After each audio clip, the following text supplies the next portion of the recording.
So there's one thing that I actually love on YouTube, and that's retirement videos of people that actually retired and how they actually did it, okay?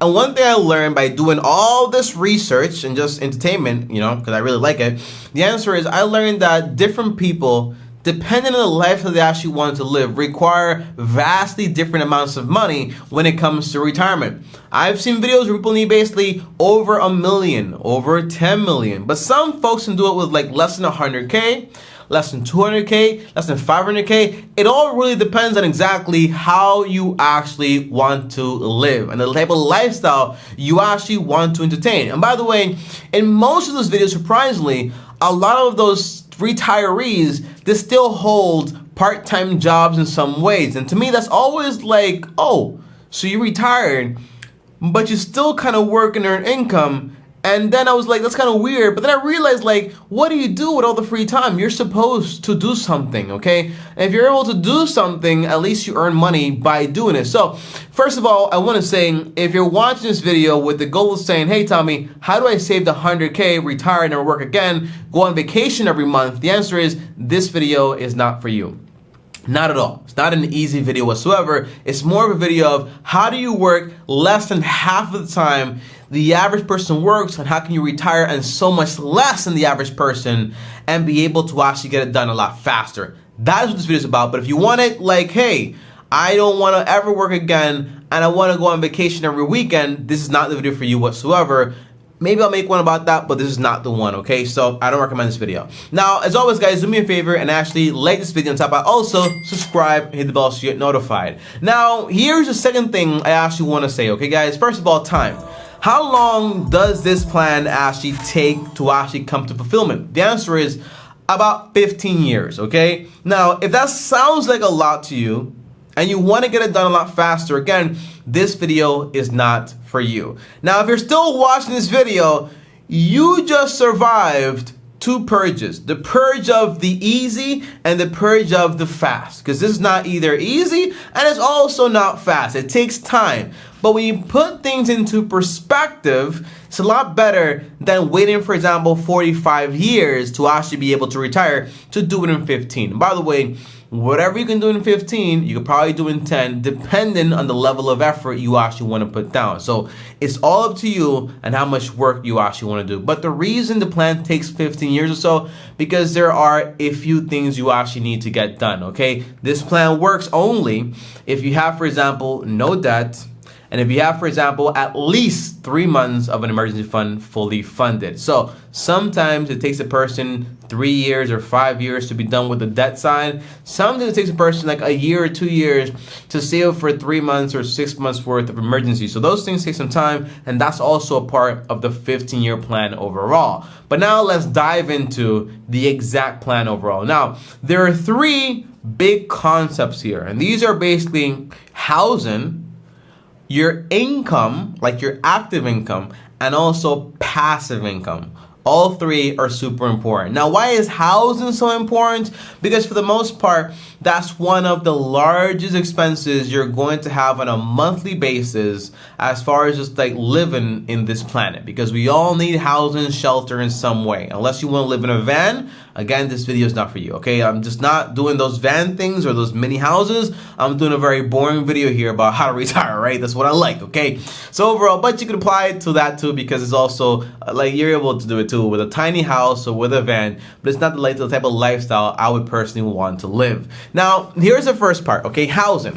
Most people make the vast mistake of saying, hey, the house I buy is my dream home. I want to be able to just wake up every morning and say, wow, this house is amazing, okay? A house is shelter, okay? Try to buy an affordable house, okay? So what are the numbers here? The idea is you want to buy a house you can pay off in at least 15 years.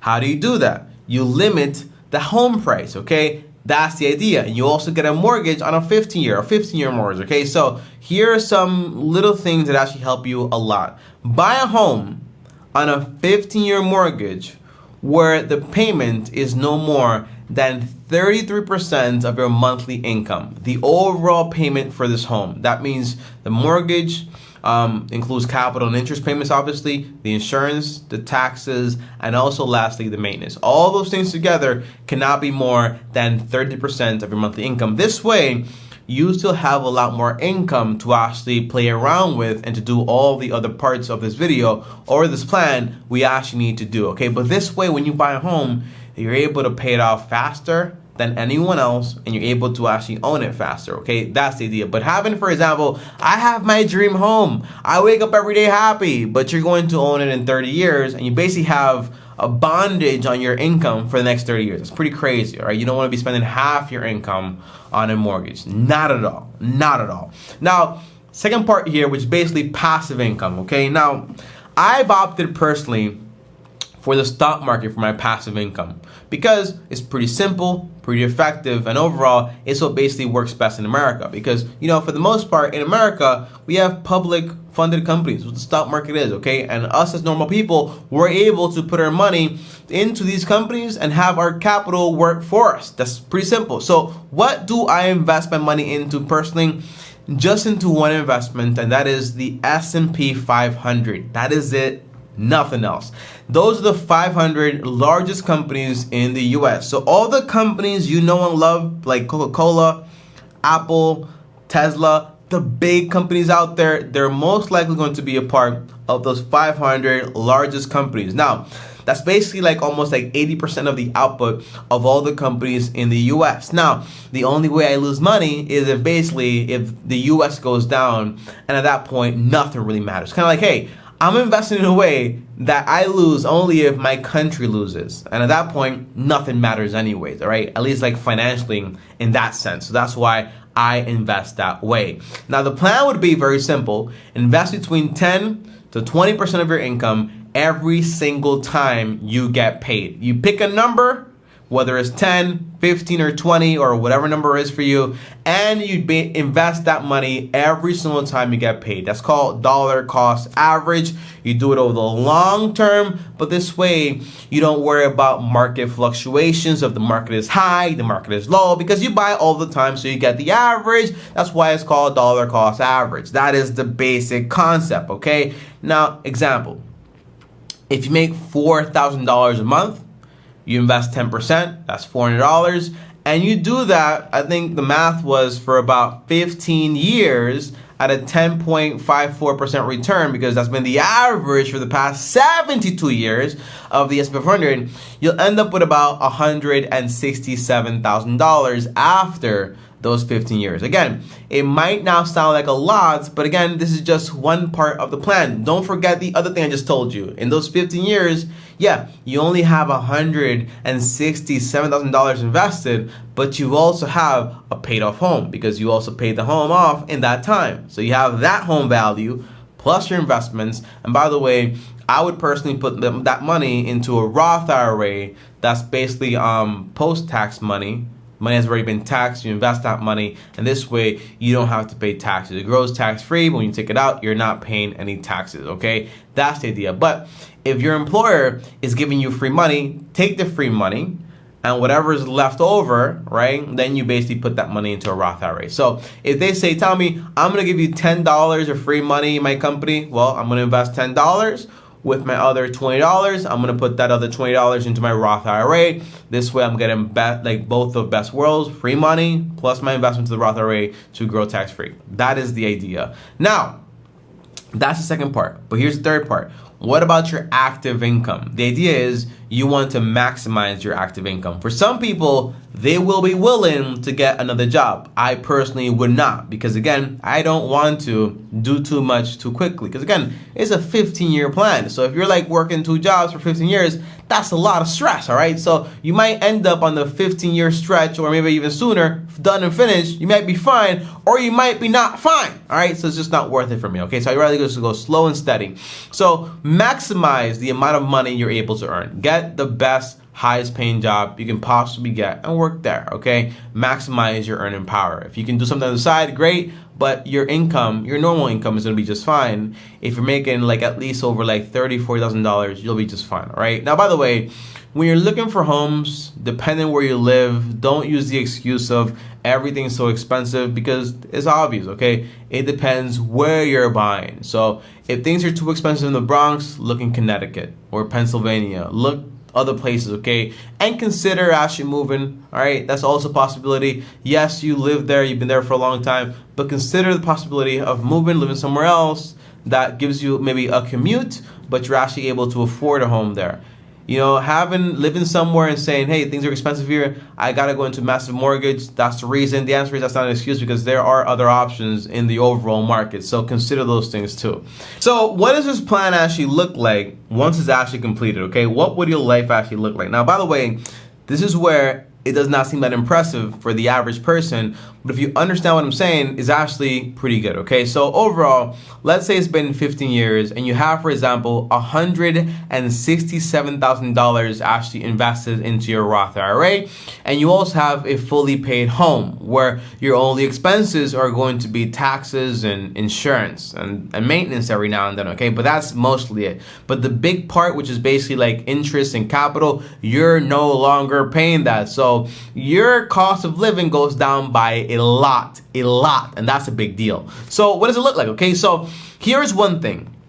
There's something called the standard deduction, all right, and that's about $12,950. It's basically deducted automatically from your taxes and your gross income. That way you don't pay taxes on $12,950 every year. It goes up, but for the most part right now in 2023, it's $12,950, meaning if you earn that much money, you don't pay any taxes whatsoever. So in reality, you could just work to make that much money and don't pay any taxes. Now, you might say, Tommy, well, what am I supposed to do with $12,950 a year? The answer is, it doesn't sound like a lot, but remember, you no longer have any housing costs. So again, $12,950 divided by 12, that's around $1,079. But again, you don't pay any taxes whatsoever. Now, if you are basically making like, let's say like $20 an hour, that's basically, all you have to do is work like 53 hours a month. And in reality, that's a lot less than the average person. You can make that doing Uber, doing whatever styles you actually want to, but you're no longer working as much as you used to whatsoever. I think the average person works 40 hours a week times 4, it's around 160 hours, but you're only working like about 53. You're saving like 100 hours, okay? That's a big deal. That's like only a third you're actually doing. That's massive, okay? Now that's one part, and that's one option. But then you have also your investments. Your investments are $167,000, okay? Now, if you went ahead and you started to take money out like a madman, that would not be a good idea, because most likely you will run out of money very quickly. But if your investments historically have grown for like 10% or so, and you only take 4%, what happens is you're going to leave more money in there than you take out, and it's going to continue to grow and grow and grow. That's called the 4% rule. This way you don't run out of money. But again, if you take out 4% of your investments, well, that's around $6,680.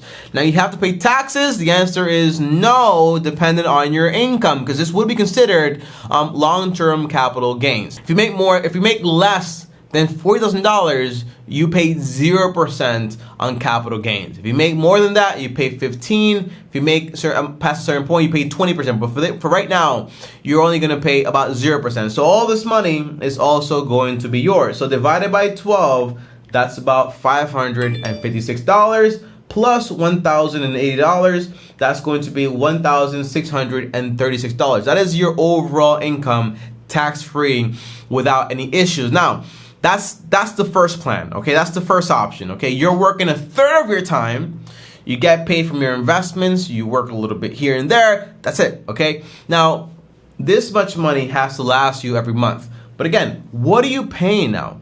Shelter, you're only paying insurance, taxes, and on top of that, also like maintenance. Utilities, they're about the same. Groceries, they're about like $300 or $200. And then you also have transportation, but again, you have no debt because you shouldn't have any debt. So you're paying like gas and insurance for your car. So this is more than enough in this case, okay? But again, option one is this. Option two is you try to basically make, for example, like $40,000 a year from a good solid job. You're able to keep investing more money, and you're able to enjoy your time. You have a paid off home. So it all depends. You could just have, for example, another job and earn more money, and effectively save more money on taxes, and then still have your invest more money over there, let it grow more. But that's the idea. You could legitimately work like a third of what you work right now, be retired within the next 15 years. But again, this is a plan based on you only invested 10%. You could have been investing 15% or 20% while you did this whole thing, right? So if you had done that, the math would have been a lot more different. I wish I could do the math right now, but my stuff isn't working right now, so I can't. But I have my editor do it, okay? So Paul, plug these numbers into a compound interest calculator, okay? 4,000, well, no, I'll tell you right now. $4,000 multiplied by 0.20, you're going to be investing $800 every single month, okay? The annual amount invested is going to be around $9,600. So say the person beginning balance was basically zero. The ongoing investment balance or annual investment is going to be $9,600, and the total amount of time is going to be 15 years, and the total return or the annual average return is going to be about 10%. And now show them that number right here, and I'm pretty sure it's a pretty impressive number, and it's more than just, for example, $167,000. Now once you grab that number, Paul, do me another favor here and multiply that number by 0.04. So if the number was basically like $300,000, multiply it by 0.04, and that tells you exactly how much money you're going to be making annually. But remember, okay, if it's less than $40,000 overall, we call that, for example, that you're paying like 0% in taxes. So that's pretty good, okay? And then once you get that number, Paul, just divide it by 12 to give them exactly what the monthly is actually going to look like, okay? So then overall, you'll make more money from your investments, and you'll also be able to still keep working part-time. And with that income plus that more money, now you have a little bit more money to actually have more fun with it, guys. But that is it for this video. Thanks for watching. Comment down below, invest, so I know you made it all the way to the end of the video. Up here is another video. Over here is my face on Instagram. As always, Long Term Team officially out.